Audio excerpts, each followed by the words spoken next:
Hello மக்களே! இப்போ என் பையன் இந்த அளவுக்கு வேலை செய்றான்.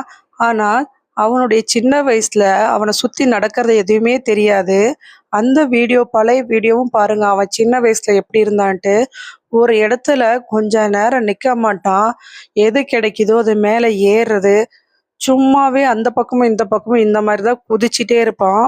ஃப்ரிட்ஜ் மேல ஏறது, அப்புறமேட்டுக்கு பீரோ மேல ஏறுறது. எது கிடைக்குதோ அது எவ்வளோ தூரம் ஏற முடியுமோ பயம் இல்லாம ஏறுறது, குதிக்கிறது இது மாதிரி தான் செஞ்சுட்ருந்தான். எங்க போனாலுமே கைய புடிச்சிட்டே தான் இருக்கணும். இல்லன்னா ரோட்ல பிச்சிட்டு ஓடிருவான். அப்புறமேட்டு நான் என்ன பண்ணேன்னா, கைய விட்றது. "நீ ஓடு, நான் பார்த்துக்கிறேன்" அப்படின்னு சொல்லிட்டு பின்னாடிலாம் ஓட மாட்டேன்.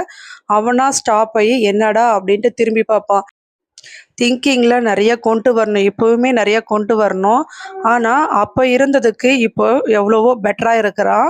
இப்ப இருக்க நியூ பேரண்ட்டுக்கு ரொம்ப கவலையாவும் இருக்கும். என்னடா சேஞ்ச் ஆகலையே அப்படின்னு நெனைப்பீங்க.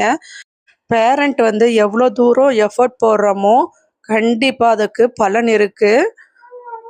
எல்லாமே மத்தவங்க கிட்ட ஒப்படைச்சுட்டு, பணத்த குடுத்து கிளாஸ்க்கு போயிட்டா எல்லாம் வந்துரும் அப்படின்னு நெனைக்கிறோம்.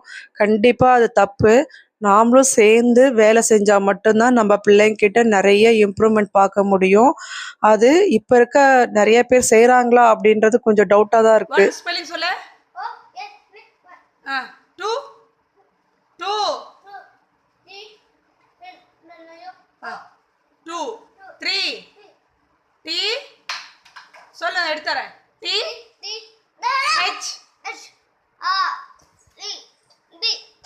Three. Four. F. Four. Five. B. E. Five. Six. Yes.